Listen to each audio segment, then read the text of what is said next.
Si vous avez fait vos courses ce matin dans n'importe quelle grande ville américaine, tout semblait parfaitement ordinaire. Les rayons approvisionnés, les caisses ouvertes, la vie qui continue. Pourtant, si vous aviez, accès aux terminaux de matières, premières, de Chicago en ce moment, si vous pouviez, observer, ce qui se passe dans les réunions, d'urgence, au sein du ministère, américain de l'Agriculture, vous réaliseriez que, cette, tranquillité apparente repose sur, des fondations qui viennent de se fissurer. Ce que nous observons en ce moment marque le début d'un affrontement que l'Amérique du Nord n'a pas connu depuis un siècle. Un affrontement pour le contrôle des ressources alimentaires. Et tout a démarré par une exigence. Donald Trump a regardé vers le nord, pris connaissance des données catastrophiques sur la sécheresse dans le Midwest et a fait ce qu'il fait invariablement. Il n'a pas sollicité. Il n'a pas négocié. Il a signifié à Ottawa que les récoltes canadiennes constituaient un actif de sécurité nationale pour les États-Unis et il a tenté d'invoquer des pouvoirs d'urgence pour orienter ce grain vers le sud. L'objectif, maintenir artificiellement bas les prix du pain américain pendant que ses propres décisions commerciales alimentent l'inflation domestique. Il présumait que le Canada allait acquiescer, que le Premier ministre ferait ce que les dirigeants canadiens ont fait pendant des décennies, sourire, approuver et paraffer le document pour préserver la relation. Il s'est lourdement trompé. Ce qui s'est produit ensuite a littéralement sidéré Washington.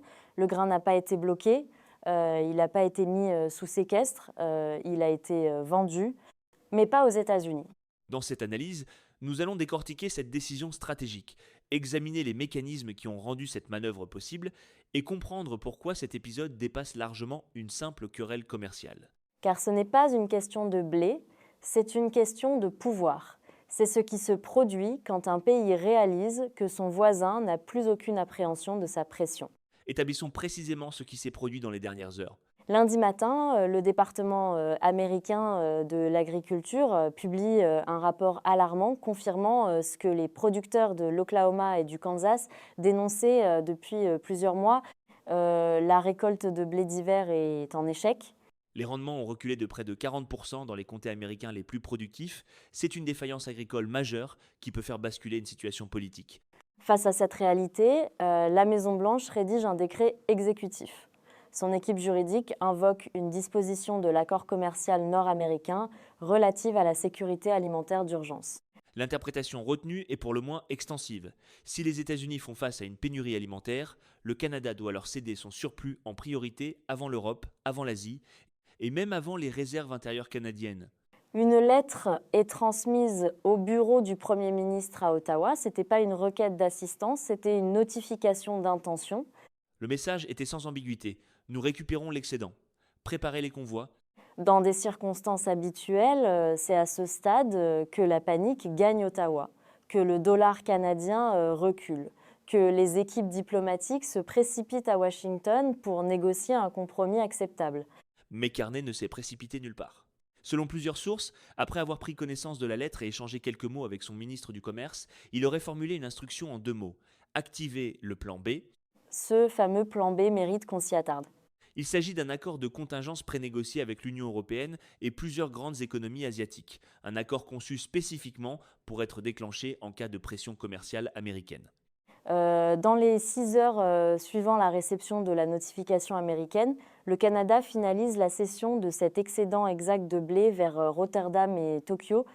Au moment où Trump se réveille le lendemain matin pour proclamer qu'il sécurise l'approvisionnement alimentaire américain, les contrats sont déjà finalisés.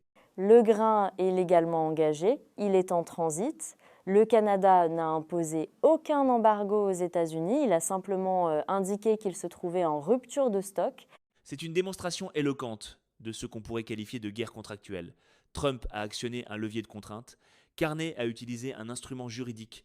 Et la réaction de Washington a été, selon les témoignages disponibles, d'une intensité remarquable. Des projets de tarifs à 200% sur l'aluminium canadien circulent comme mesure de rétorsion. Trump qualifie cela d'acte d'agression économique, mais un élément fondamental distingue cet épisode de tous les différends commerciaux précédents. Carney prend la parole 1 heure plus tard devant les caméras. Aucune agitation visible, aucun signe de déstabilisation. Il ne prononce pas le nom de Trump, il contourne l'intimidation et obtient au passage un prix plus favorable pour les producteurs canadiens sur les marchés européens et asiatiques que ce que les États-Unis proposaient. Calculé, méthodique, et cela place Washington face à un déficit massif dans sa chaîne d'approvisionnement alimentaire sans autre responsable qu'elle-même. Examinons maintenant les indicateurs concrets qui confirment la profondeur de la situation. Premier indicateur, les données portuaires de Vancouver. Les registres d'expédition des dernières 48 heures révèlent un changement radical dans l'orientation des flux de marchandises. Habituellement, on observe un flux régulier de céréales se déplaçant vers le sud ou se chargeant sur des navires à destination des centres de traitement américains. Ce qu'on constate désormais, c'est un tonnage massivement redirigé vers des transporteurs en vrac à destination des Pays-Bas et du Japon. Ce ne sont pas des projections, ce sont des cargaisons physiques en mouvement. Les convois ferroviaires circulent. Les silos se vident. Une fois ce blé en mer, aucune décision politique ne peut le récupérer sans provoquer un incident diplomatique impliquant simultanément l'Union européenne et le Japon. Deuxième indicateur, les marchés à terme.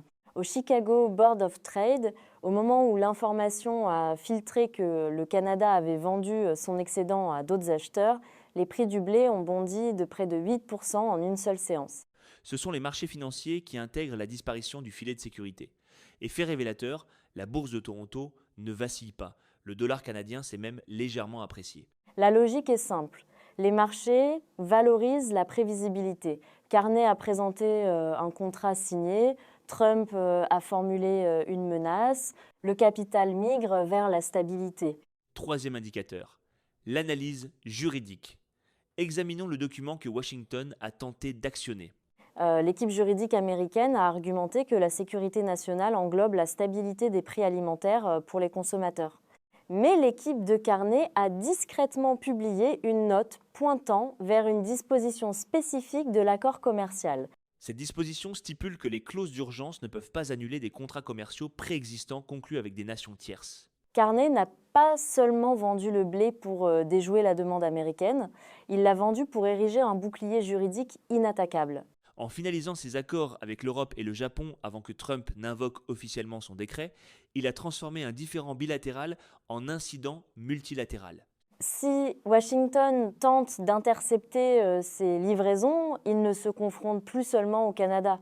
Il se confronte à l'Union européenne, au Japon et potentiellement à l'Organisation mondiale du commerce. Quatrième indicateur, le mémo interne divulgué.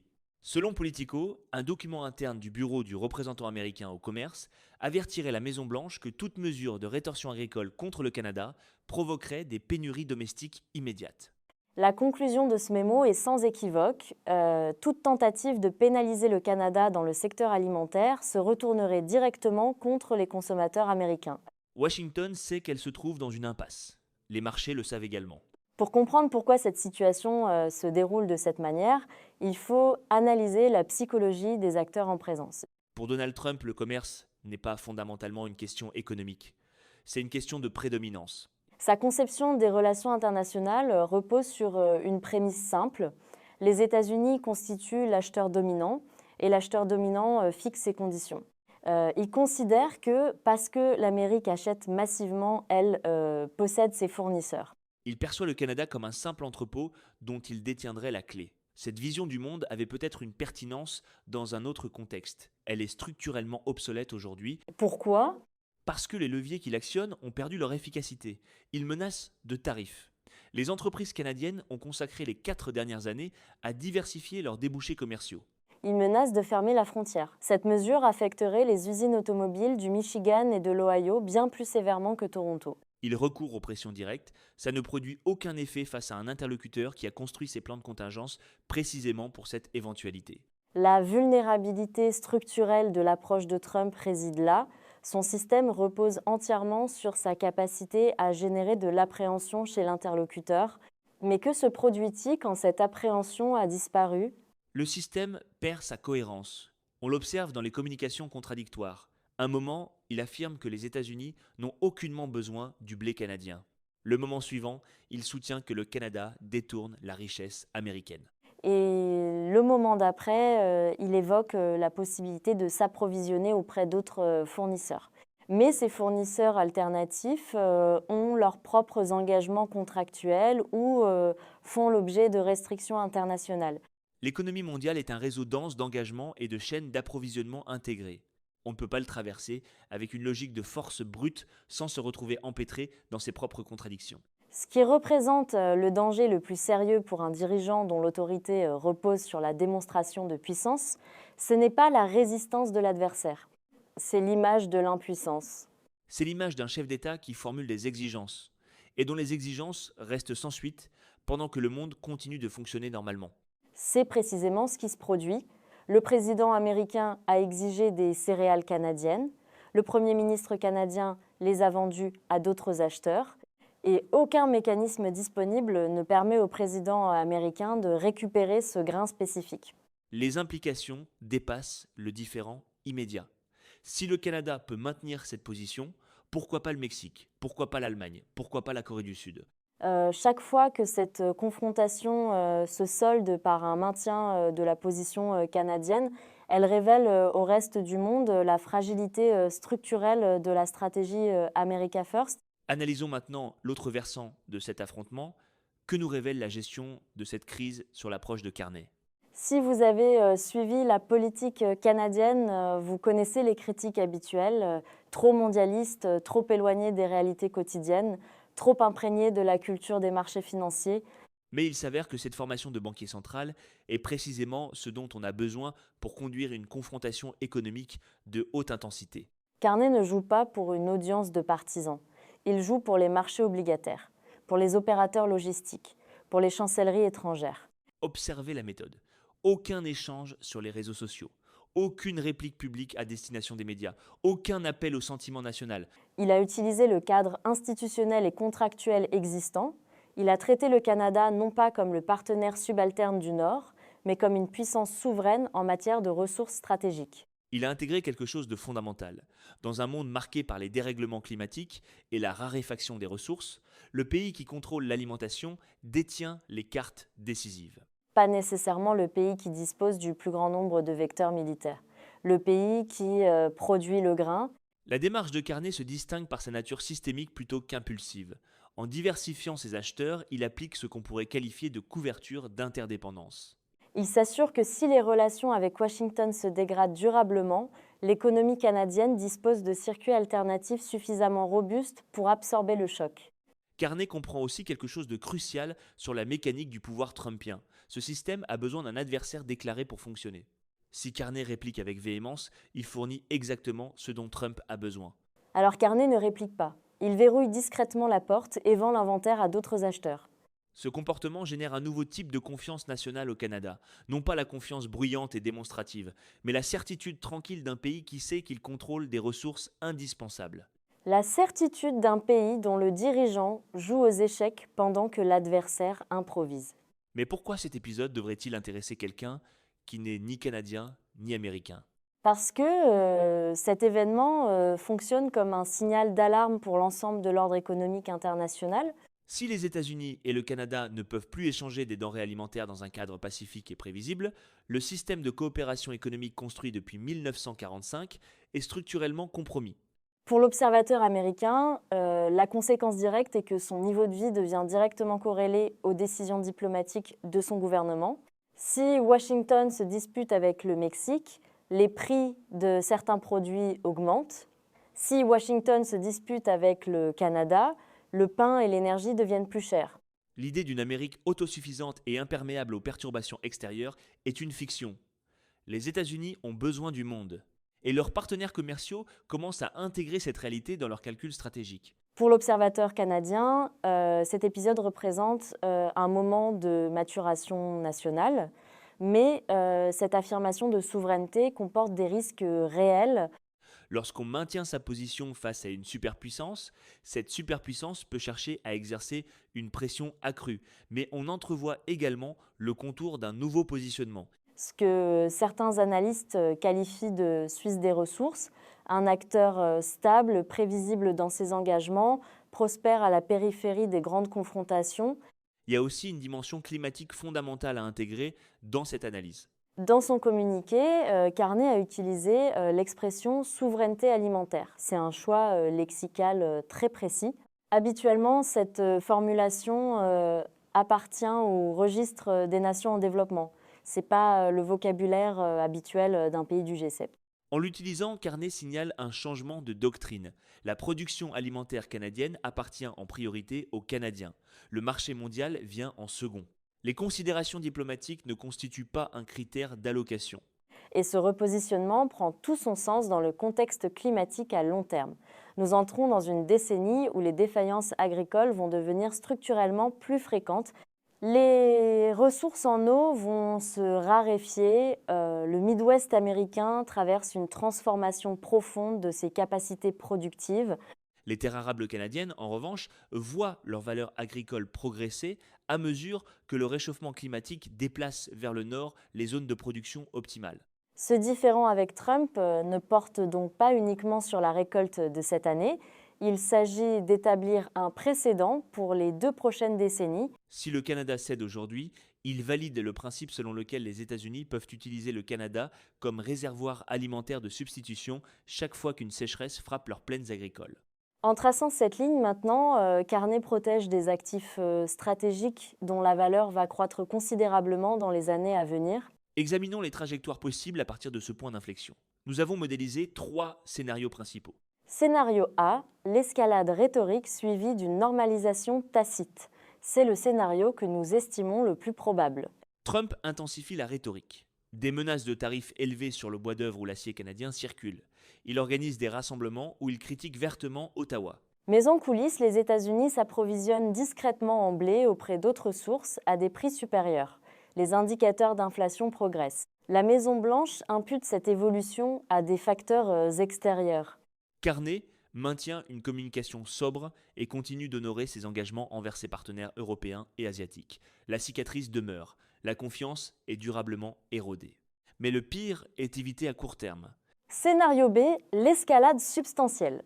Trump signe effectivement un décret bloquant les flux commerciaux à la frontière et initie une confrontation commerciale à grande échelle.